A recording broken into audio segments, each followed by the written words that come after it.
I want to get into the Lakers because that's my niche, that's my stuff.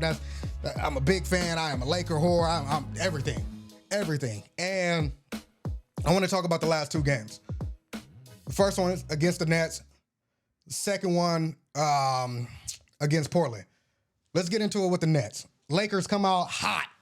I believe scored 37 in the first quarter. And from that point on, it was fucking awful. It was awful. And I say awful because, we were still in the game in the third quarter. And I want to say actually we were leading, something like that. But you can see the momentum shift. And against a team that was losing, I want to say they were like 1-8, 1-9 in the last 10 games. And it's like, how do the Lakers lose that game? Let's start off with this. And this has always been a problem of ours. We cannot guard their opposing point guard or just the opposing person that scores the ball. Let's just say that. Like our guards, I don't know what the fuck is wrong with them, but people like De'Aaron, people like Shea, Cam, was it not Cam? I'm drawing a blank. Cam Thomas balled out. Like this is absolutely, it's wild. It's unacceptable. And I just don't understand how we can't fix that, right? And it's frustrating. Ain't really much to say. We just lost the game. Like we lost. Bron didn't have a good game. It's just, it doesn't make any sense. So we played the Portland Trailblazers, I want to say 2 days later. And I'm going in with an expectation of us winning the ball game. Which we did, right? Which we did. We played great. Everybody played great. Everybody was shooting well. LeBron had a great day. AD had a pretty solid day. I want to say like 15 and 15, something in that ballpark. But DAngelo Russell is on a whole nother stratosphere right now. These last 5 games that he started. DAngelo Russell is playing great basketball. I want to say he's averaging 27 and 6 assists, close to 7. And his shooting splits is like 50 and 40 or 50 and 50. It's something like that. 50 from field goal percentage and 50 3-point percentage. Like DAngelo Russell is performing like he's the number 2 overall pick, which he was coming out of Ohio State. And it's a lot of speculations of D'Lo getting traded. Do I want it to happen at this rate, at this current time? No. Just for the simple fact that D'Lo's playing out of his mind. Now, can he sustain that type of productivity? I don't know. He's very inconsistent. He's up and down. And it's just like, do we trust D'Lo? Right now, I'm loving how D'Lo's playing. He's in the starting lineup, and he's doing everything that the Lakers are asking him of. And he's setting up Bron. Bron doesn't have to play so much point guard. He can conserve his energy, right? But here's the thing with D'Lo. He's too inconsistent.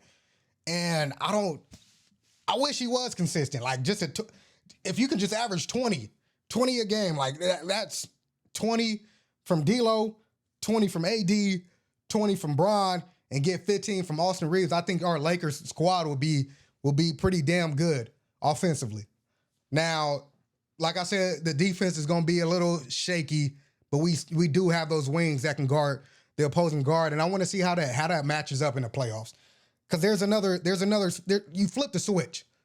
And I think the Lakers have the ability to flip the switch, but we need to do something right now. Like we're sitting at 500, we're 9th in the West, and I'm looking at the teams that's above us. We got Phoenix, we got Sacramento, we got Dallas. I want to say the Pelicans. They're all in that 24 and 18, 25 and 18, 23 and 18. So that's always going. It's going to dip. Some team is going to dip. It is what it is. And the Lakers are 22 and 22. Do we get to that 6th spot? I don't think so unless we just we just flip the switch and turn it around. And we're going to have to be in the play-in for the 3rd year in a row. And it's just, come on, man. Like, the Lakers need to figure it out. So do we trade D'Lo? According to Shams, it looks like it's going to happen. They're just trying to find another team that would take on D'Lo's contract because Atlanta don't want they don't want to pair Trae Young and D'Lo together. So, which is kind of it's a little upsetting because I do like D'Lo. We drafted him. He comes back to the Lakers, leads us to the playoffs, and he kind of shit the bed. But right now, D'Lo's playing damn good. But I don't know. I'm like in that fence of, do we trade him? And if we do trade him, like, who else are we adding? And it looks like it's gonna be Jalen Hood-Schifino, which I really don't care about. D'Lo, first round pick. And are we adding a Rui? Because if we are, I don't like that. I don't like that at all. I don't think Murray kind of moves the needle in that way. He is a two-way player, and he would help us on the defensive side guarding the opposing guards. But it's not a big switch offensively. It's not a big jump offensively, right? Especially right now with D'Lo's playing, it's damn near a little below. But Dejounte is very consistent.